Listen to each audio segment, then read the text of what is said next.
merci à Christine pour cette présentation.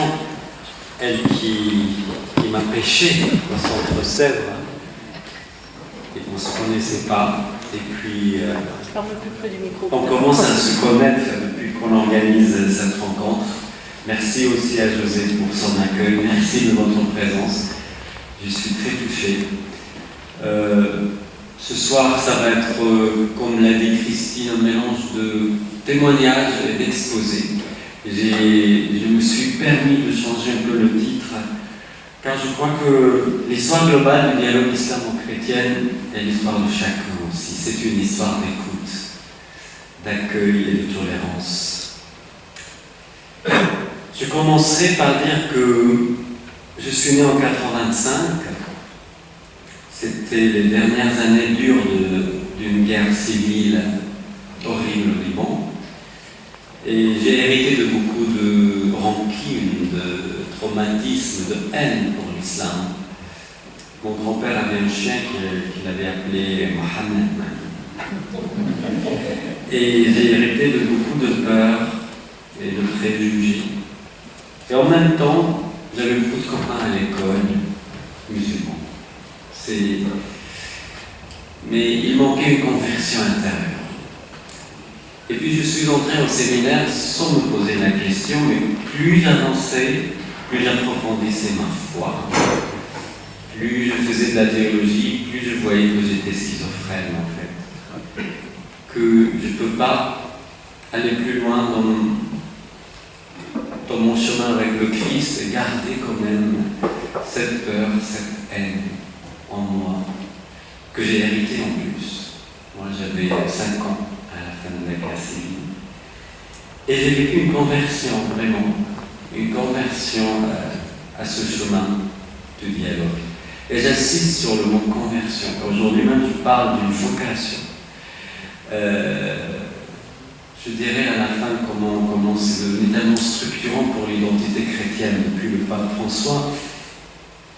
Mais voilà, je dirais que mon approfondissement de la foi, de ma foi, m'a mené sur ce chemin. Il y en a dans l'approfondissement de la foi peut mener sur des chemins contraires, je ne sais pas, chacun a ses propres chemins. Et encore, l'islam a approfondi ma foi. J'ose dire que je suis devenu meilleur chrétien à la rencontre des musulmans. Et ce n'est pas par un jeu de comparaison, c'est en pratiquant le dialogue. Et en contemplant de l'intérieur cette religion, en me décentrant tout simplement. Contemplant de l'intérieur, c'est une expression que je vole à Christian de Chergé. Il faut aller chez soi et aller chez l'autre, s'asseoir et contempler de l'intérieur, pas de l'extérieur.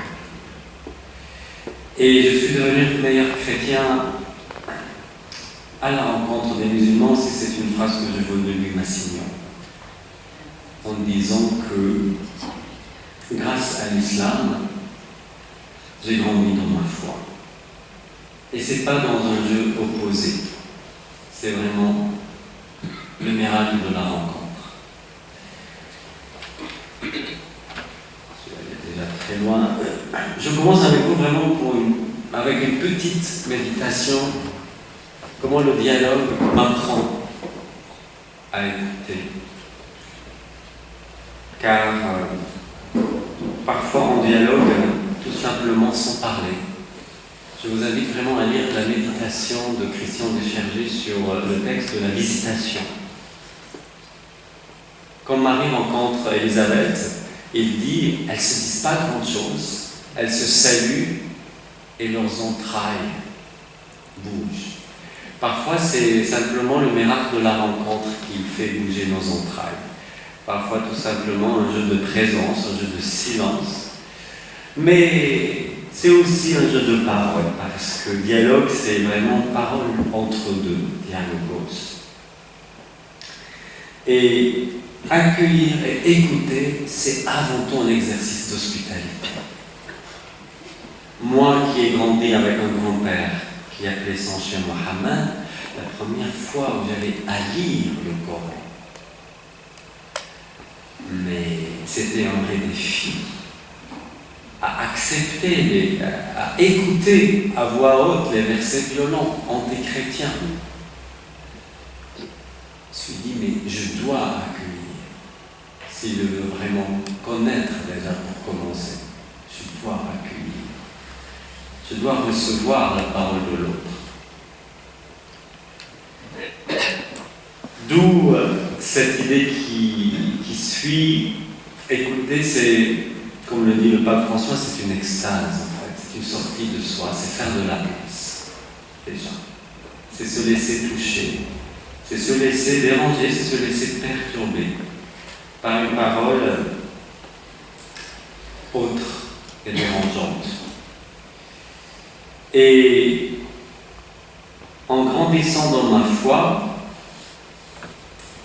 et après cette conversion, je suis passé de la haine à l'indifférence et de l'indifférence à la relation. Et aujourd'hui, c'est la voie que j'ai choisie. Avant de partir en croisade contre les musulmans, je fais primer la relation, l'amitié et l'hospitalité. Et je pense, vous me corrigerez, vous pouvez me contredire, je pense que tel est le chemin de Jésus dans l'Évangile. S'incarner pendant 30 ans, pour 3 ans seulement de prédication. S'incarner, être là, entrer en relation, vivre comme les autres, vivre avec les autres, pour 3 ans seulement de prédication. Prenez l'exemple qui a été considéré comme échec par quelques-uns, de Charles de Foucault. Lui qui est parti en croisade en voulant baptisé plein de berbères. C'est le premier qui a traduit le Coran, la Bible en berbère. Il n'a converti personne. Il a dit, c'est moi qui ai changé. Mais j'ai converti personne, mais j'ai eu beaucoup d'amis. La relation qui prime. Avant la conversion, surtout que la conversion, ce n'est pas notre œuvre. Et tout au long de mon exposé, vous allez comprendre que je ne renonce pas à l'annonce, je ne renonce pas à l'évangélisation. Mais au contraire, je mets avant tout l'incarnation, je mets avant tout la relation. Car je ne suis pas avec ces méthodes directes d'évangélisation évangélique dans les rues, avant de rentrer en relation. Et quand je disais que la conversion, ce n'est pas mon œuvre, c'est l'œuvre de Dieu, c'est l'œuvre de l'Esprit Saint.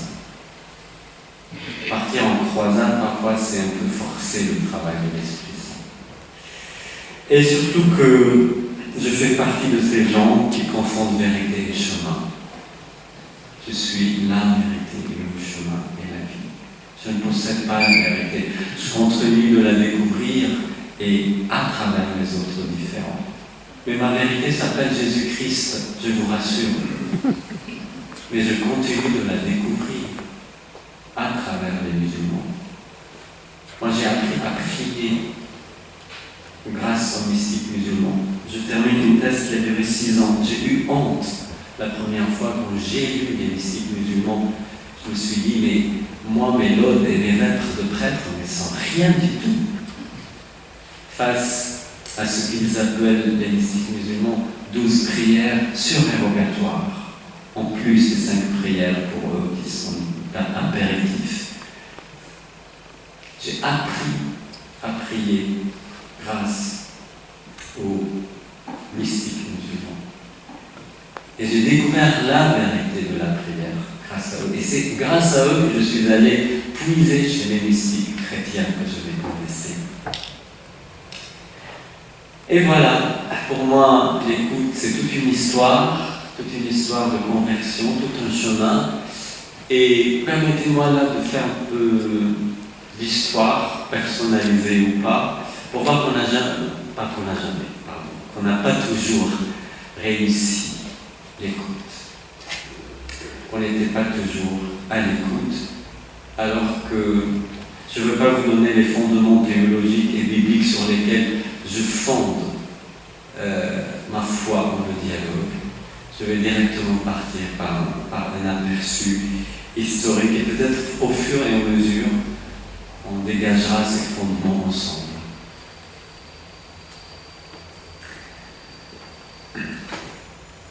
cette crispation progressive, en fait, on a hérité d'une histoire de crispation. Et vous allez voir que parfois on répète les mêmes choses contre les musulmans qu'on répétait au 7e siècle déjà. Moi, je suis tombé de nu quand j'ai découvert un texte du 7e siècle qui disait la même chose que ma grand-mère répétait. Que les musulmans sont mauvais, que les aliments sont vieux, que les mêmes parfois. On a hérité d'une crispation qui a des siècles et aujourd'hui on vit quelque chose de prophétique depuis que l'Église a changé de voie, a choisi la voie du dialogue. On a cassé, on a brisé quelque chose avec Paul VI et j'y reviendrai.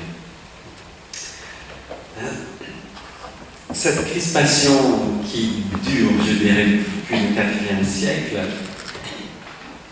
elle est tardive, car au 1er siècle, on a eu des génies qui sont les pères de l'Église. Qui sont les pères de l'Église? C'est les premiers théologiens, c'est cela on les appelle. C'est les premiers qui ont pensé notre foi et qui avaient à la définir et pas à la rendre intelligible en fait, à l'expliquer face aux défis des hérésies, des schismes. Regardez, moi je dirais que aux 2 premiers siècles, on avait déjà ce qu'on appelle une théologie des religions. C'est-à-dire quoi une théologie des religions? C'est la théologie qui réfléchit sur la place des autres religions et leur place dans l'histoire du salut et pourquoi Dieu veut, et je souligne, pourquoi Dieu veut qu'il y ait d'autres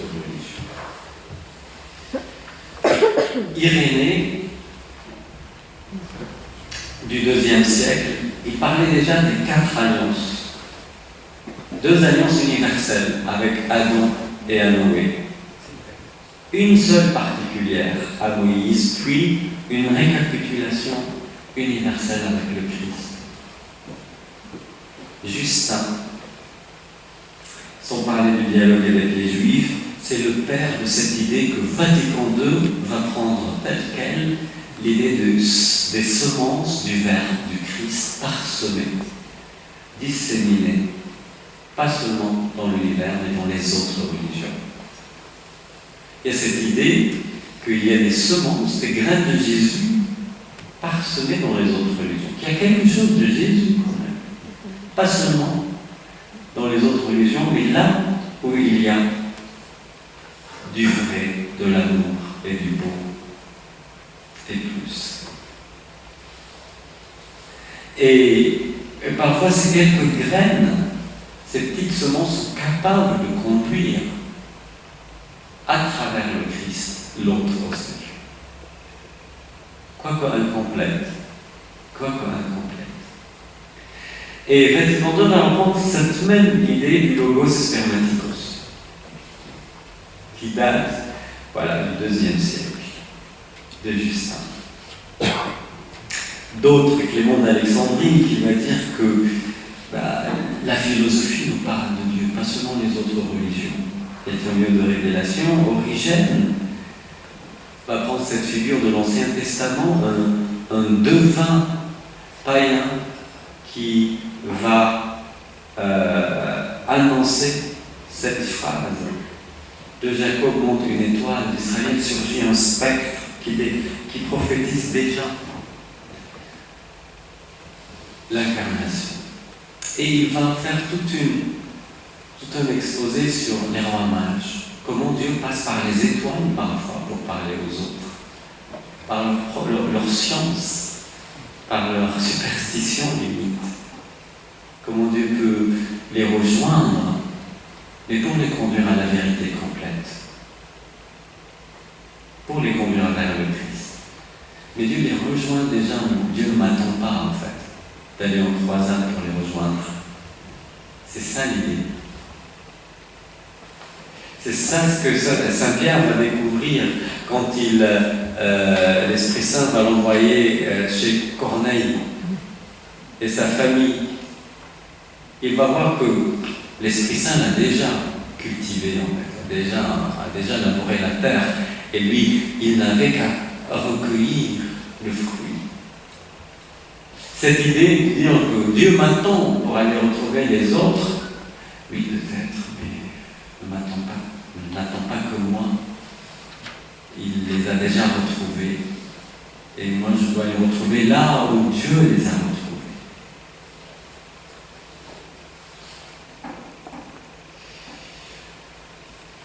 Depuis l'Empire chrétien, cette histoire de crispation commence. Voilà, je ne vais pas vous faire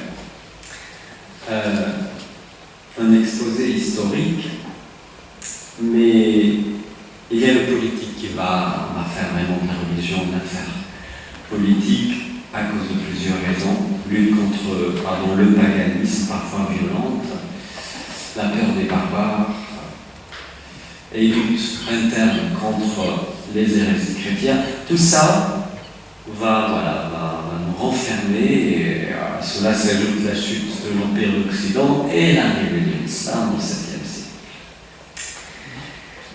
Et j'aimerais faire une petite parenthèse, ouvrir une petite parenthèse sur cette relation entre les musulmans nouveaux arrivants en Proche-Orient et les chrétiens d'Orient.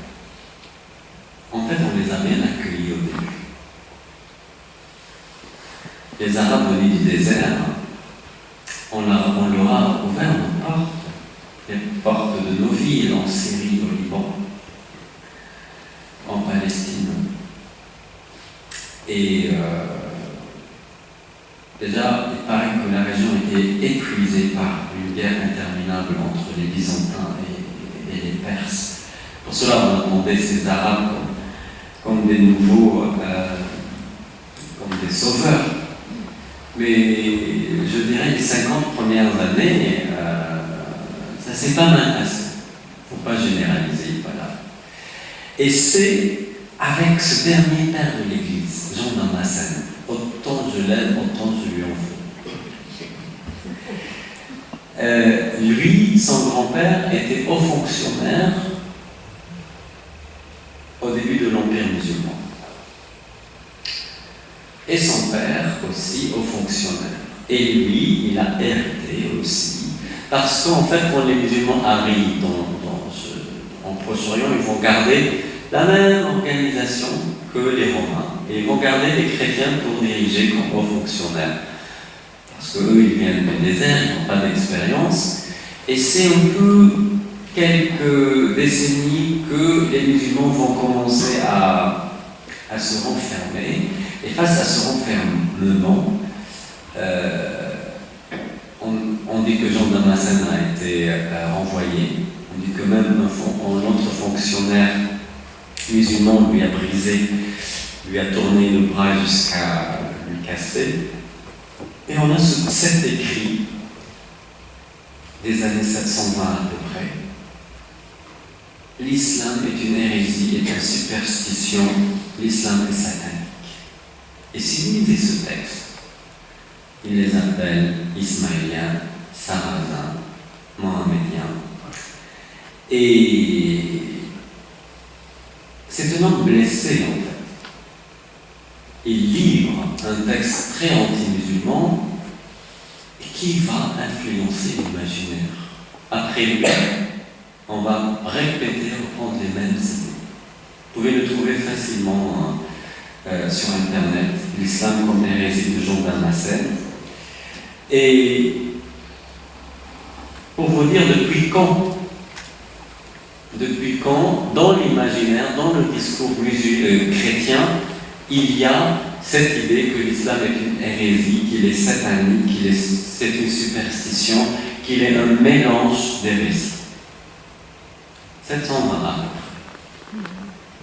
Et je vous assure, les mêmes idées. La semaine dernière, on travaillait ce texte, il y avait un prêtre irakien qui m'a dit, mais dans mon village, on répète toujours ces pensées anti-islamiques. Toujours. Je ne veux pas parler des croisades, mais là, voilà, c'est un apogée de... c'est pas seulement du renfermement, c'est quand on passe à la violence et au djihad dans les deux côtés. Et pourtant, j'aimerais vous parler de ces deux cas. En pleine 5e croisade, on a un François d'Assise qui va à la rencontre du sultan d'Égypte, Al-Malik al-Khamil, pour dire qu'il y a eu toujours des contre-courants qui prêchaient le dialogue. Ils n'étaient pas majoritaires. Vous imaginez? En pleine 5e croisade, un François d'Assise va discuter avec le sultan ennemi. Et il n'obtient aucune conversion. Mais il dit que le sultan était admiratif de sa foi et de sa simplicité. Pour moi, c'est déjà réussi. Parce qu'il y a une rencontre. Il n'y a pas une conversion. Mais il y a une vraie rencontre. Je ne sais pas si vous êtes au moins la rencontre avant tout. Il y a eu vraie et bonne rencontre. Pourquoi j'aimerais bien m'arrêter sur cette idée pour vous dire que c'est toujours possible, même en pleine croisade. C'est toujours possible et même si actuellement dans l'Église, moi parfois je reçois plein d'insultes quand j'organise des rencontres islamo-chrétiennes sur Paris, parce que je laisse inviter des femmes voilées dans les églises, c'est choquant, je leur dis mais Marie est folie. Et il y a une remontée, il y a un retour dans l'Église, au sein de notre Église, un discours, pas seulement anti-dialogue, mais voilà, comme vous dites, missionnaire d'une manière directe. Et moi je répète, je ne renonce pas ni à ma foi, ni à la danse, mais je fais primer la rencontre. Et je laisse Dieu agir à travers cette rencontre. Une autre initiative, cette fois elle est assez prosélyte, mais quand même ça vaut la peine d'en parler, parce que les franciscains et les dominicains très tôt vont envoyer des missionnaires chez les Arabes. Les franciscains y allaient pour mourir.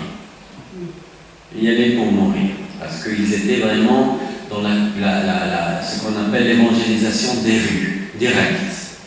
Du coup, ils ont eu beaucoup de martyrs.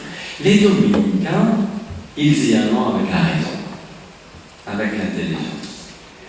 Et quand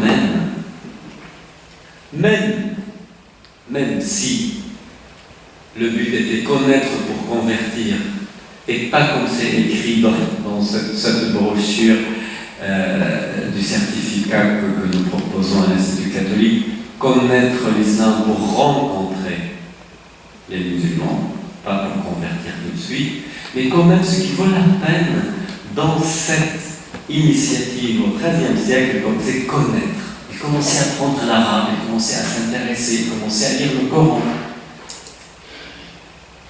Mais déjà, il voulait connaître.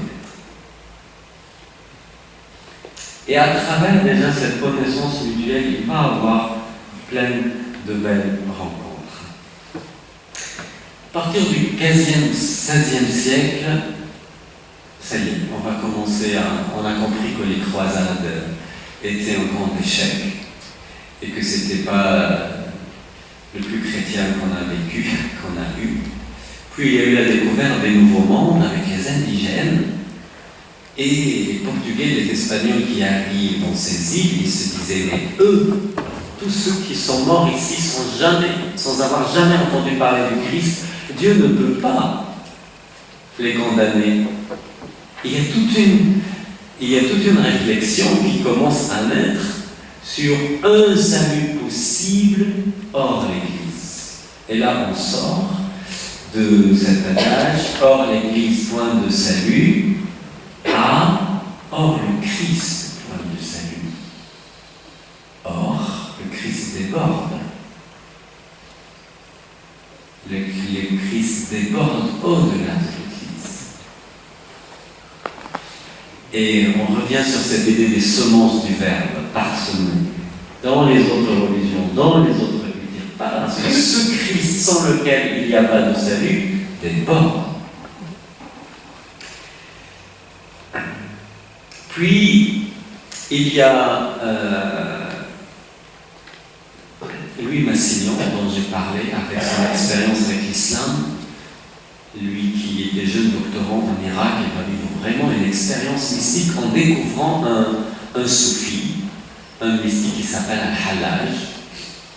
Et il va lui dédier 2000 pages. Il l'appelle le Christ de l'islam, parce que cet homme, il a été crucifié, car il a osé dire lors d'une extase mystique « Je suis Dieu ». Lors d'une union mystique, il a osé dire « Je suis Dieu ».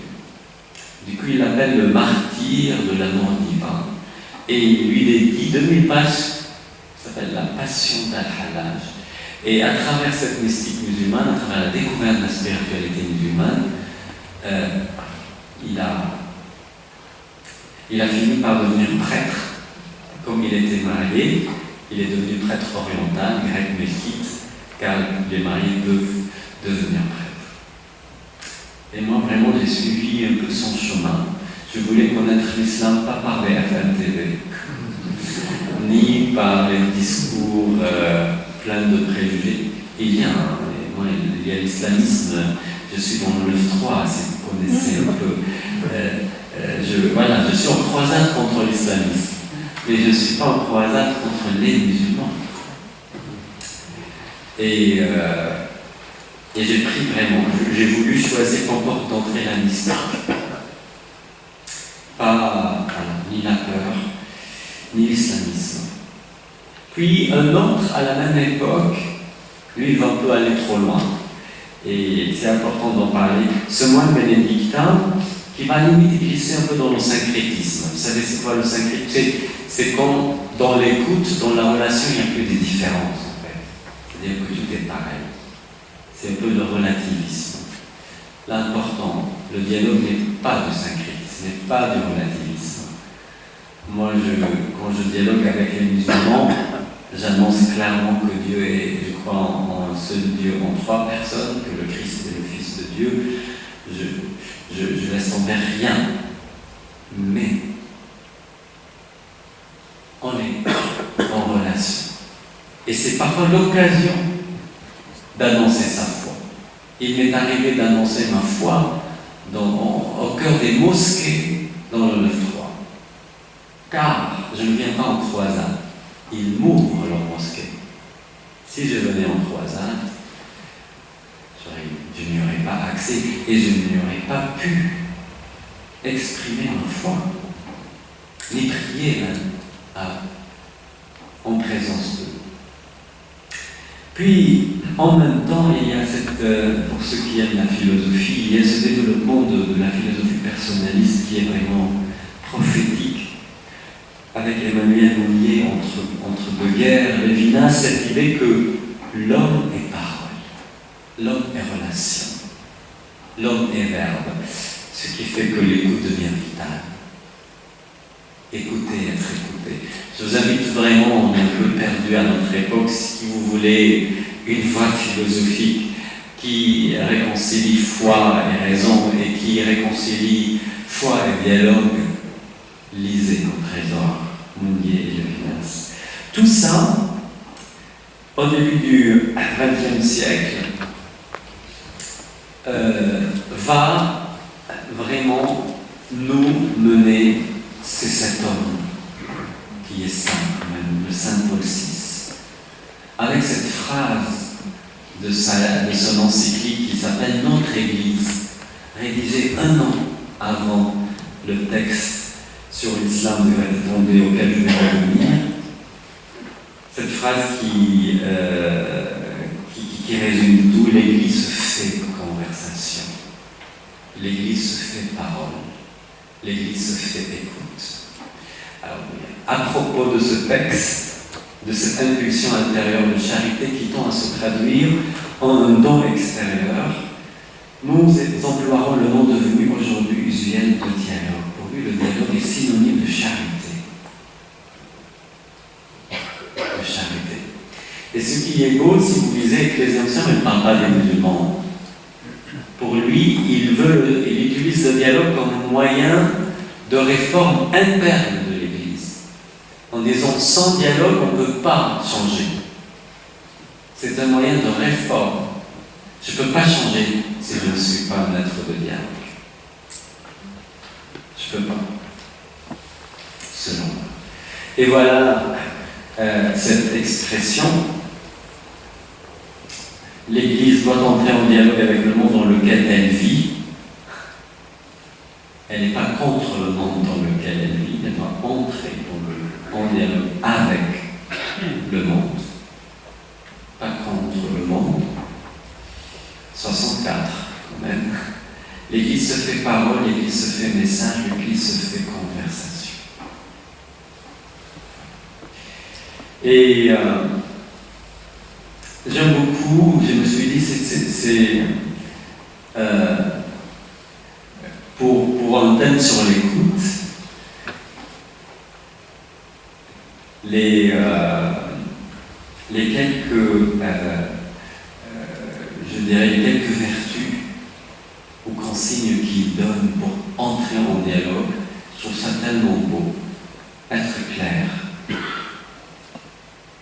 Pas de confusion, ni de cachotterie, ni d'opportunisme.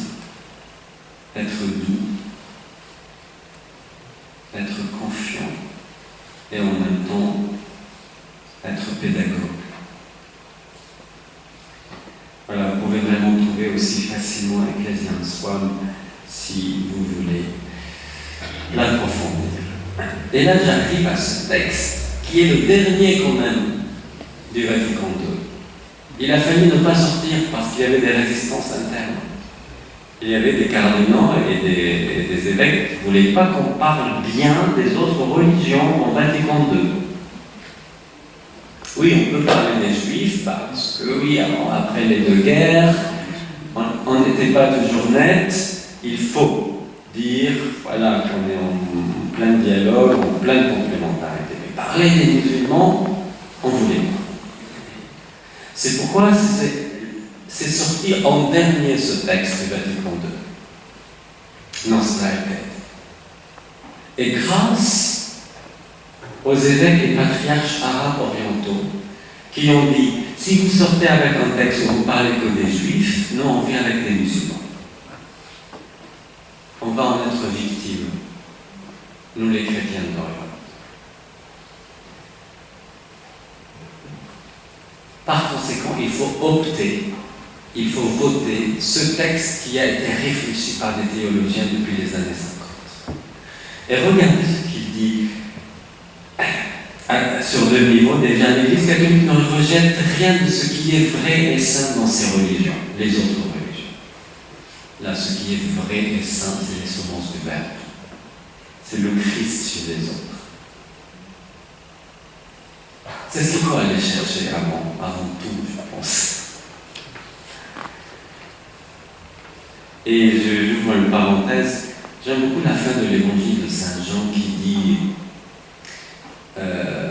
parce que Christine en était témoin, parfois dans les conférences, je peux avoir des opposants qui sont qui me disent, mais pour toi le Christ n'est pas la vérité. Je me dis, bien sûr qu'il est la vérité. Et je ne dis pas le contraire. Mais à la fin de l'évangile de Saint Jean, il dit, j'ai encore beaucoup de choses à vous dire. J'ai encore beaucoup de choses à vous révéler, à vous raconter. Et s'il me racontait ces choses à travers l'autre différent. Et à ceux qui me disent, mais le Christ n'est pas pour toi la vérité, je dis, mais est-ce que tu connais vraiment absolument la vérité? C'est pourquoi j'ai commencé par dire la vérité est un chemin. En même temps, regardez, on revient, on rejette rien et on répète que le Christ est la voie, la vérité et la vie. En même temps. Ce en même temps. Qui est un peu notre vocation. Et voilà ce magnifique texte. Pour la première fois, un texte officiel parle positivement de l'islam. L'Église regarde aussi avec estime les musulmans. Et là, on va répéter un peu le credo musulman, en quoi les musulmans croient et convergence, et qu'ils ont la notion de Dieu et qu'on peut coopérer ensemble. Mais moi, j'ai ce lien vraiment regarde avec estime les musulmans. Et à partir de ce moment, voilà, on coupe avec un héritage de controverses, de haine, de préjugés, de croisades qui a duré des siècles. Et voilà, il y a une conversion qui se vit au sein de l'Église et même un chemin d'écoute et de dialogue qui commence avec les rencontres d'Est. Est-ce que vous avez entendu parler des rencontres d'Est en 1986 ? Ce qui est beau, c'est une prière en présence, ensemble. Nous ne prions pas ensemble, mais ensemble nous prions, car on n'a pas la même prière. Ça sera une erreur théologique. Moi, je prépare beaucoup de couples islamo-chrétiens au mariage. Parfois, ils viennent avec une cérémonie vraiment qui ressemble à une salade composée. Je leur dis non, on ne peut pas remplacer la première lecture par un texte du Coran. Il faut respecter les limites, les frontières. On ne peut pas faire de la salade. On ne peut pas prier ensemble, parce que ce n'est pas la même prière. Déjà, quand je commence au nom du Père et du Fils et du Saint-Esprit, lui, il va crier Allahu Akbar blasphème. Je ne peux pas. Mais ensemble, nous prions, on prie en présence. Et moi, je trouve ça tellement beau quand vous avez des chrétiennes qui prient à côté des musulmans. Et on se nourrit, en fait, de cet élan spirituel qui naît ce recueillement. Et c'est ce qui s'est passé à Assise, où il y avait à peu près toutes les religions, à la mairie, au palais, à la pizza, ils priaient en même temps, chacun sa prière, et pour une intention particulière. Et il y a ce texte qui va sortir du dicaster sur la doctrine de la foi et qui met dialogue et annonce. Moi, je peux parler 1 heure du titre seulement. Déjà, il met dialogue avant, mais pas annonce pour, voilà, ou dialogue pour l'annonce. Moi, je n'utilise pas vraiment le dialogue pour annoncer. Il y a beaucoup de nuances dans ce que je dis. Je renonce pas. Je ne renonce pas à l'annonce, mais je n'utilise pas le dialogue pour annoncer. Parce que ce qui fonde une vraie relation, c'est déjà la gratuité, l'inconditionnel.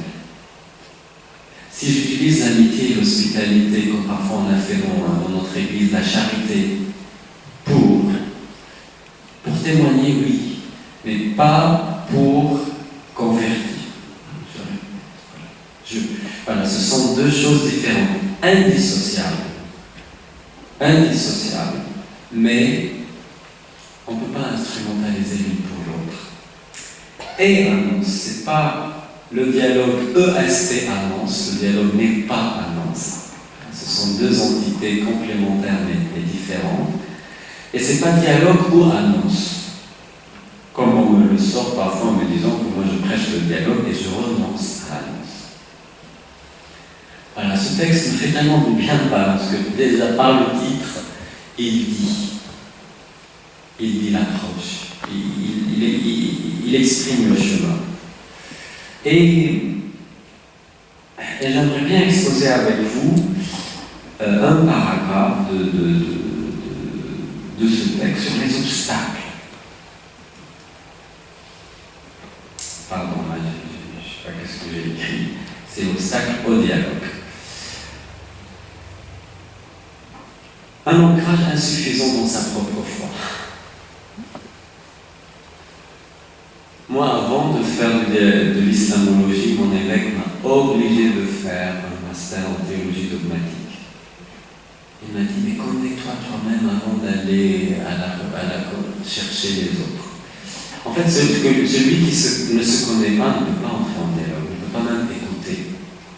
Ne peut pas entrer en relation, si on ne se connaît pas déjà. C'est pourquoi moi, mes jeunes à la paroisse, avant de les envoyer prêcher, je ne les envoie pas prêcher, mais ma première mission, c'est de les aider à se réapproprier leur foi déjà. Je sais qu'ils vivent dans les cités avec des caïds, des musulmans, du prosélytisme, de l'islamisme, mais avant tout, je les aide à être forts dans leur foi et en être fiers et savoir en rendre compte quand il le faut, avant d'ouvrir des écoles pour convertir les musulmans. Mais est-ce que je me connais déjà? Est-ce que je suis déjà bien dans mes bottes? Et pire encore, une connaissance tellement fragmentée et à travers, par exemple, les chrétiens pendant des siècles vont connaître l'islam à travers les écrits négatifs de Jean Damascène. Pour dire c'est ça l'islam. On ne va pas aller chez les musulmans et dire parle-moi de ta foi. Mais non, je parle de l'islam comme ma grand-mère me le présentait. Et parfois, voilà, il y a un problème de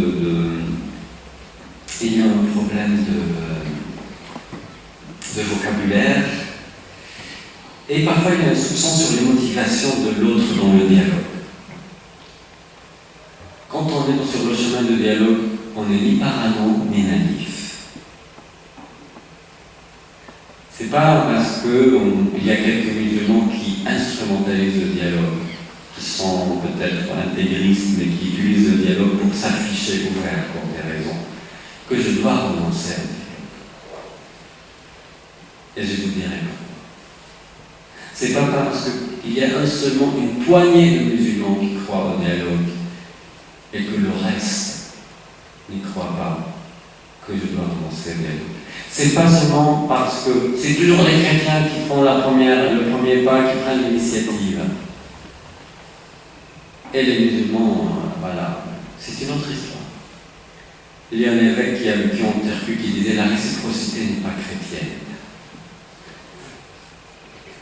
On attend toujours autant ou pareil une réaction. Le chrétien n'agit pas en fonction de la réaction, mais en fonction de ce qu'il est.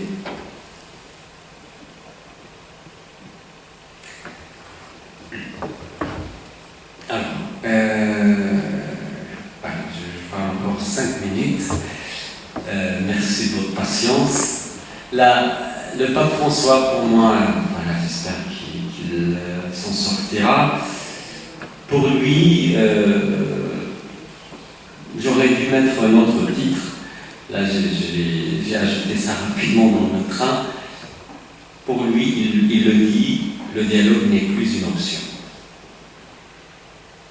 N'est pas une option, en fait. Être chrétien, c'est être en dialogue. Tu es à l'image de Dieu, Dieu est lui-même le dialogue. Notre Dieu est déjà dialogue entre 3 personnes. Dieu, il est parole. Dieu, il a toujours pris en lui l'initiative. C'est toujours lui qui prend l'initiative, malgré le rejet et les portes fermées. Et gratuitement. Il lui dit, voilà, tu y es dialogue par ton baptême. C'est pas une option, en fait. Si tu n'es pas dans ce chemin de dialogue, tu renonces à ton baptême. Et dialogue, je dirais malgré tout. Moi, j'ai une vénération profonde pour ces 2 hommes. Et vous savez que la base de leur ouverture et de leur chemin de dialogue est née d'une amitié avec les musulmans. À la base. C'est la relation qui prime. Vous savez que Pierre Claverie a été assassiné avec Mohammed, son chauffeur, qui savait qu'il allait mourir et qui lui a dit « Je mourrai avec toi ». Et vous pouvez, il y a un petit traité sur le dialogue islamo-chrétien, il reprend les béatitudes en disant le chemin de dialogue, c'est le chemin des béatitudes, et il parle de la béatitude 0. Il dit c'est vraiment la béatitude de base et qui ne se trouve pas dans les béatitudes sur la montagne. Est-ce que vous pouvez rappeler le heureux, les, mais pas dans le texte des béatitudes qui sont ailleurs. Heureux les,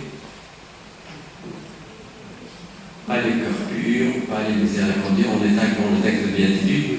Il dit, il prend saint Thomas, ce que Jésus a dit à saint Thomas, heureux ceux qui croient sans avoir vu, et il dit, heureux ceux qui font confiance. Et la béatitude 0, c'est la confiance. Voilà. C'est la base. Moi, j'ai fait confiance à Mohammed. Il est mort avec moi. Et Christian de Chergé n'en parle pas. Voilà, c'est... Ma mort, évidemment, dans son testament, il écrit, paraîtra donner raison à ceux qui m'ont rapidement traité de naïf, d'idéaliste. C'est ce qu'on nous dit parfois.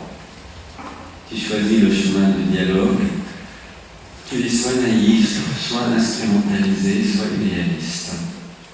Qu'ils disent maintenant ce qu'ils en pensent, autrement, je choisis le dialogue jusqu'à en mourir.